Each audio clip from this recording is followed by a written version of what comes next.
पाकिस्तान 'ਚ पंजाबी कॉन्फ्रेंसां ਦੇ ਸਭ ਤੋਂ ਵੱਡੇ ਨੈਟਵਰਕ पंजाबी ਨੈਸ਼ਨਲਿਸਟ ਫੋਰਮ ਵੱਲੋਂ जी आयां ਨੂੰ।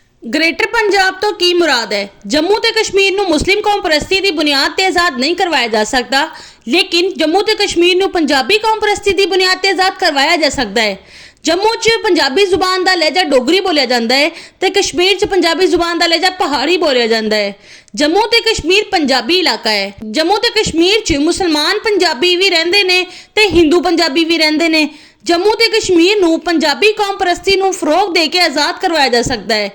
जम्मू ते कश्मीर नूं फरोग दे के कश्मीर नूं पहले आज़ाद करवाने दे बजाय पहले सिख पंजाबियों नूं भारत दे कब्जे तो आज़ाद करवाना पएगा। सिख पंजाबियों दे इलाके मशरकी पंजाब नूं खालिस्तान बनवाना पएगा।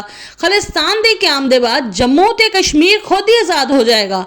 खालिस्तान पाकिस्तानी पंजाब जम्मू ते कश्मीर मिल के कदीमी पंजाब की सूरत विच बहाल हो जाएगी। पंजाब भी मुतहिद हो जाएगा ते पंजाबी कौम भी मुतहिद हो जाएगी। खालिस्तान जम्मू ते कश्मीर की आज़ादी की वजह तो जम्मू ते कश्मीर के पंजाबियों नूं भी भारत की गुलामी तो निजात मिल जाएगी। पाकिस्तानी पंजाबी का पानी का मसला भी हल हो जाएगा। सिख पंजाबियों का पाकिस्तानी पंजाब च अपने मजहबी मुकामात ते आण जाण का मसला भी हल हो जाएगा। खालिस्तान ते जम्मू कश्मीर नूं आज़ादी दे बाद कराची की समुंदरी बंदरगाह इस्तेमाल करनी पएगी। इसलिए खालिस्तान ते जम्मू कश्मीर की आज़ादी के बाद पाकिस्तान खालिस्तान ते जम्मू ते कश्मीर मिल के ग्रेटर पंजाब के नां तो कन्फेडरेशन बना सकते हैं। ग्रेटर पंजाब का दारुल हुकूमत कराची च बनाया जा सकता है। इसलिए यह भी चंगी तरीके नाल समझ लेना चाहिए है कि ग्रेटर पंजाब तो मुराद की है। मशरकी पंजाब नूं भारत के कब्जे तो आज़ाद करवा के पाकिस्तानी पंजाब च शामिल करना।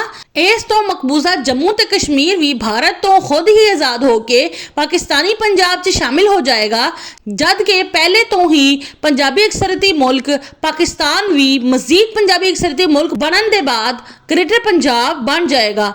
पाकिस्तान का आइन दा आर्टिकल 1(2)D वजाहत करता है कि ऐसी रियासतां ते इलाके जो पाकिस्तान च शामिल ने या हो सकते ने, चाहे अलहाक के जरिए या दूसरी सूरत च पाकिस्तान का इलाका होएगा।